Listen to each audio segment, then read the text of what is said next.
I love the Mass Effect trilogy.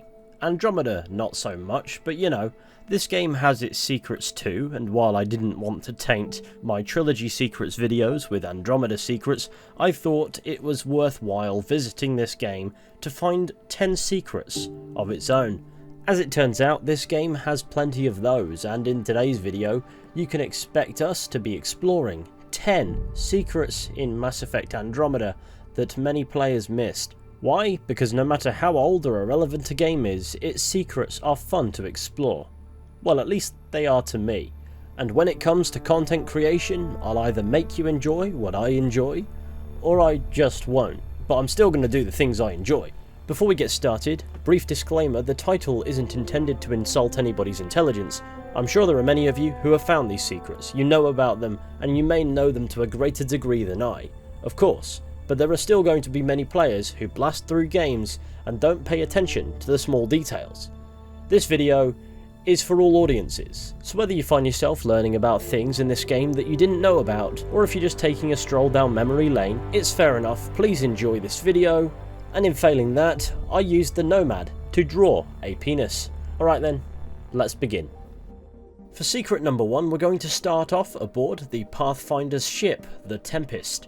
Once aboard, within the crew's quarters, you can locate some interesting Plants vs Zombies plushies. Nice Easter egg that also implies somebody in your crew is so fond of Plants vs Zombies that they sleep with plants and zombies. That actually came out a little bit worrying, but nope, they're just plushies, everything is okay. That's not the end of the Plants vs Zombies nods though, as also aboard the Tempest within Ryder's quarters, you can find an interesting looking Plants vs Zombies mech statue. Statuette? Model. Thing.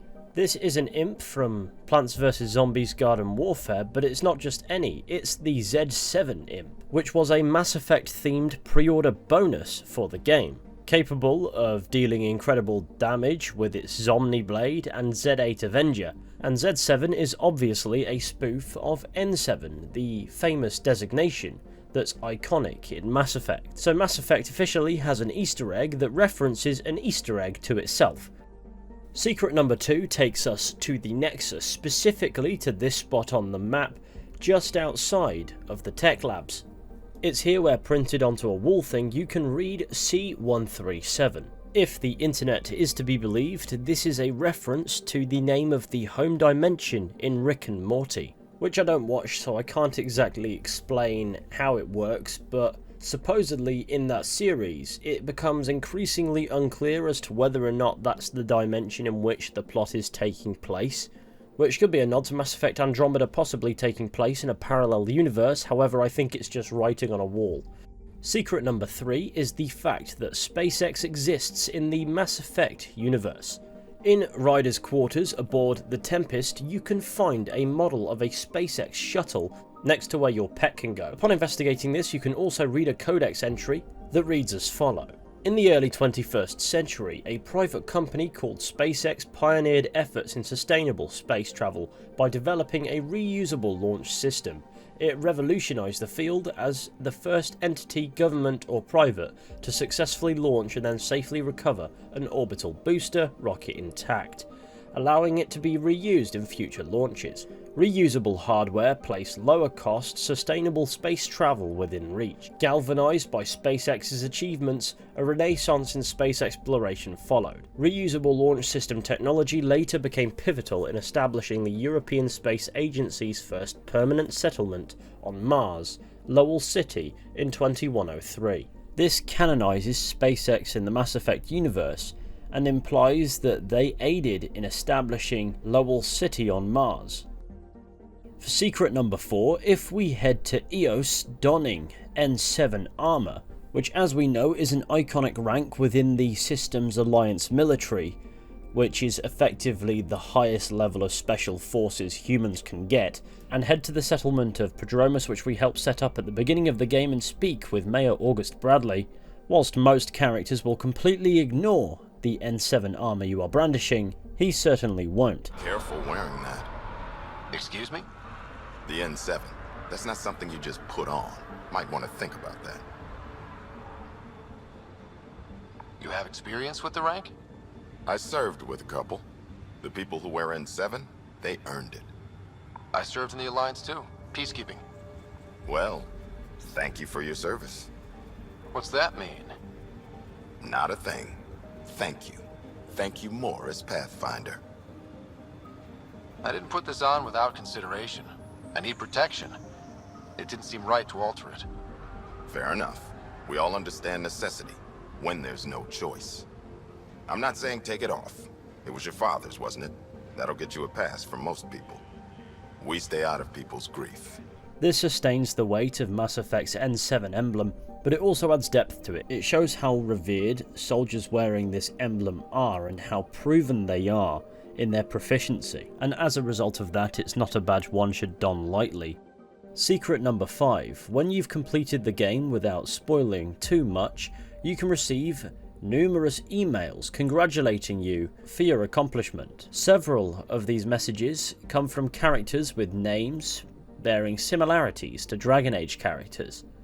For example, you've got a message from V. Tethrus, who claims they will write a book on it. Dragon Age fans will recognise that this is Varric Tethrus, a dwarf author who appears in Dragon Age 2 and Inquisition. You can also find messages from an Anders and a Sea Hawk, persisting the theme of Mass Effect games being littered with references to BioWare's other franchises. Secret number 6 leads us to the Farrowing system, which can be found here in the Helios cluster. It is here where you can locate the Comet Dawnstar, a comet rich in nephrite, which is one of 2 materials known as Jade, seemingly a reference to the character Dawnstar from BioWare's RPG Jade Empire. You get a small amount of platinum for scanning it, and that's kind of it really. Secret number 7 brings us to the hub area of Kadara, where you can notice a UT-47 Kodiak shuttle bearing the colours of a particular clandestine organisation from back in the Milky Way. This uniquely designed shuttle within Andromeda appears to resemble a Cerberus Shuttle.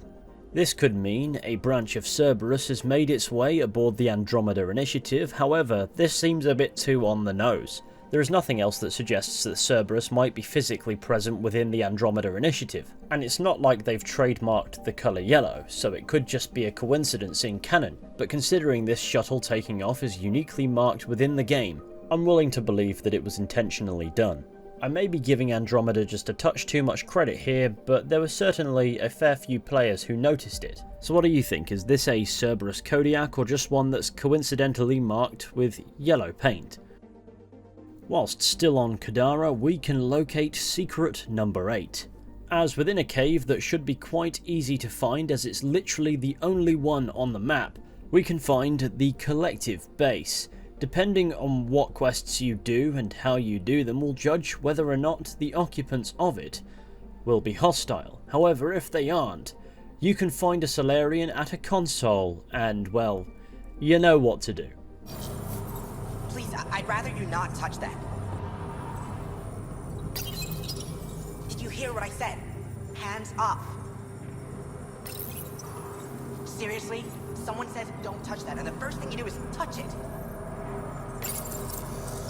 Am I not being clear enough?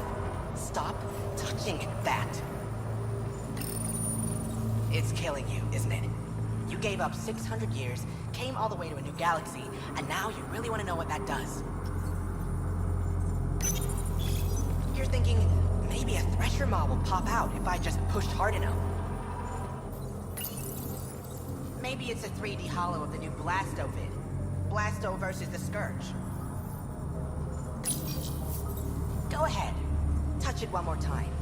And then I'll let you in on the secret. Okay.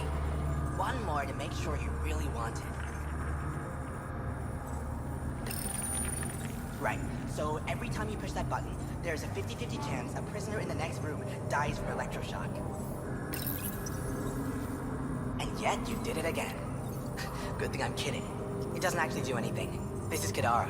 Everything's busted. You think you would have figured that out after the 28th try? Sucker. This joke is a callback to doing the exact same thing to a Salarian on Surkesh in Mass Effect 3. I'm afraid if you keep touching that, you risk a diplomatic incident. Secret number 9 takes place during the story, where on Haval we meet a Turian named Avitus Rix. Through optional dialogue we can discover that Avitus Rix was a former Spectre for the Council back in the Milky Way, and was the protege to Saren Arterius, the main antagonist of Mass Effect 1. And we can also discover that Saren's betrayal is what led Avitus Rix to leaving the Spectres after 15 years of service. You must have some great stories from your Spectre days. Not that I can tell. That's kind of the point of classified ops. Surely you can bend the rules after 600 years. Bending the rules? Yeah, that's what I thought being a Spectre was all about. Saren Arterius himself recommended me to the Council. Whatever their command, I carried it out, without question. Saren? The rogue Spectre who led the Geth attack on the Citadel? If you believe the rumors, the Saren I knew was ruthless, not crazy. But something made him snap. Everyone has a breaking point. I got out before I hit mine. Mason convinced me Andromeda was my chance to live outside the shadows. That's why I'm here. Secret number 10 is perhaps Mass Effect Andromeda's biggest mystery, and that is who is the Benefactor. As you unlock more of Alec Ryder's encrypted messages, you discover he was in contact during the setting up of the Andromeda Initiative with a slightly shadowy figure who never revealed their identity, somebody who funded the initiative with seemingly unlimited credits. This shadowy individual speaks with an unchanging feminine voice, however, their avatar, as displayed in these conversations, changes every few seconds. The existence of this Benefactor appeared to be a closely guarded secret within the Andromeda Initiative, known only to a select few, such as Gian Garson, Alec Ryder, and maybe a handful of others. Shortly after arriving in Andromeda, the face of the Andromeda Initiative, Gian Garson, is killed, though at first it's chalked down to a consequence of the Scourge. Upon investigating the murder, Ryder can discover that she was indeed murdered as somebody else was present in her apartment. Garson's VI reveals to Ryder that she had an anonymous benefactor whom she regrets associating with. Whoever this individual is, their motivations for funding the Andromeda Initiative are certainly not what we're led to believe, and for some reason, Gian Garson had to die for it. Theories for the Benefactor's identity range from characters we meet in Mass Effect Andromeda to Cerberus, and there's certainly no world in which I'm going to do this mystery justice in this video. However, if you would like to see an in-depth video about looking into the mystery of who the Benefactor is, then please let me know. I'm more than willing to sink my teeth into something juicy. However, I do feel like this one is probably limited by poor writing. And that brings us nicely to the end of today's video. Thank you all for watching. I really hope that you've enjoyed. Be sure to go ahead, leave a like, subscribe, share the channel with your friends and all that wonderful stuff. That would be super fantastic. And of course, let me know if you would like to see a part 2 for Mass Effect Andromeda Secrets. If you like history, you can check out my history channel Decades, which I'm running with a few friends via a link in the description. If not, don't worry. And with any luck, I'll be seeing you all very soon with another video at some point, but until next time, please take care and goodbye.